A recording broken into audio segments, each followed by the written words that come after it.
جلد معاف نہیں کرتا، ماں بھی اتنی جلد اپنی اولاد کو معاف نہیں کرتی جتنی جلد بندوں کو اللہ معاف فرماتا ہے، بلکہ جو صغائر ہیں وہ تو بغیر توبہ کے ہی معاف ہوتے رہتے ہیں۔ فرمایا کہ جب تم وضو کرتے ہو تو اعضائے وضو کے گناہ جھڑ جاتے ہیں وضو سے، اور ہمیں پتہ بھی نہیں ہوتا، بہت سارے صغیرہ گناہ ایسے بھی ہیں کہ ہم ان صغائر کا ادراک بھی نہیں کر پاتے، لیکن وہ ہمارے سے جڑے ہوئے ہوتے ہیں، اور اسی طرح جب وہ ہمارے سے جھڑتے ہیں تو ہمیں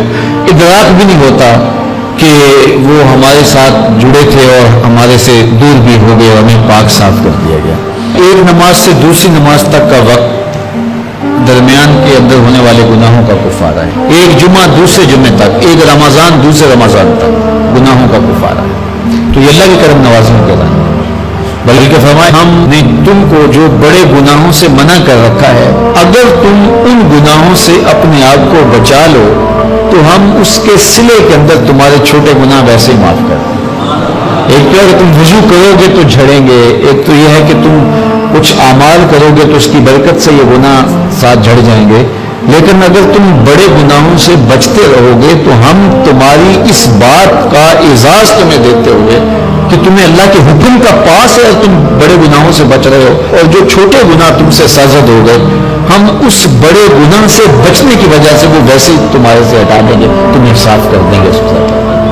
یہ کتنی کرم نوازیاں ہیں۔ اور اگر تم نیکیاں کرتے ہو تو نیکی بھی تمہارے گناہ کو مٹا دیتی ہے۔ اللہ کے محبوب علیہ السلام نے جو 3 وصیتیں کی تھی تو ان میں سے ایک وصیت یہ تھی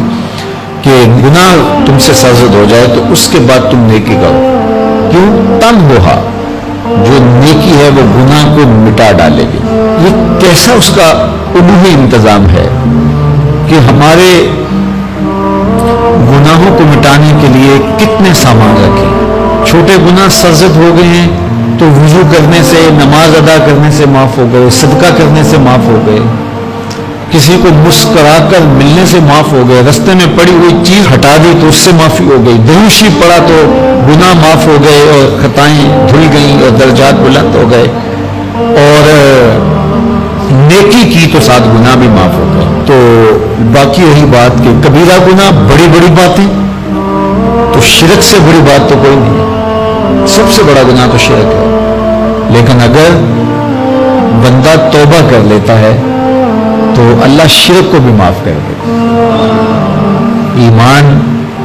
شرک سے برات کا اظہار ہے تو شرک بھی معاف ہو گیا، ورنہ شرک معاف نہیں، اور باقی کبائر بھی توبہ سے، رجوع اللہ سے معاف ہو جاتے ہیں۔ یہ کتنی اس کی کرم نوازی حیرانی ہے کہ اس کے حضور جب آپ آ جائیں اور اپنی معذرت پیش کر دیں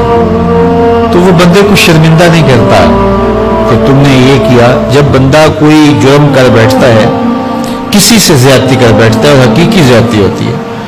تو پھر اس کے پاس جاتے ہوئے ڈرتا ہے کہ اس کا رد عمل کیا ہوگا، میں نے یہ زیادتی کی، واقعتاً زیادتی کی،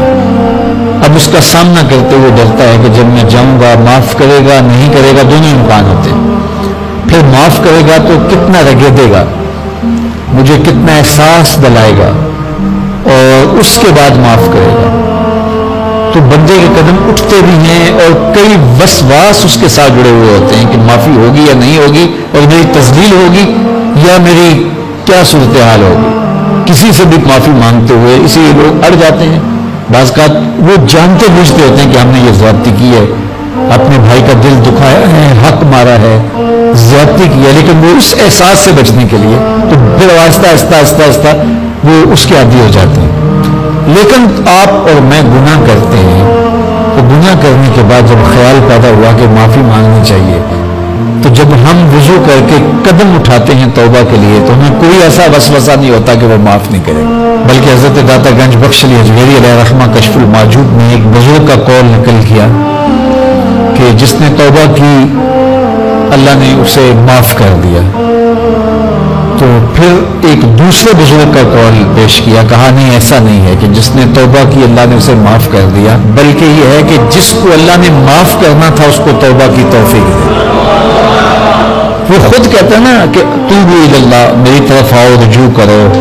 اور میری طرف آ کے اپنے گناہوں کی معافی مانگو، تو اللہ توبہ کے لیے بلا رہا ہے، تو جب بلا رہا ہے تو اس کا مطلب ہے معاف کر دیا تو بلا رہا ہے۔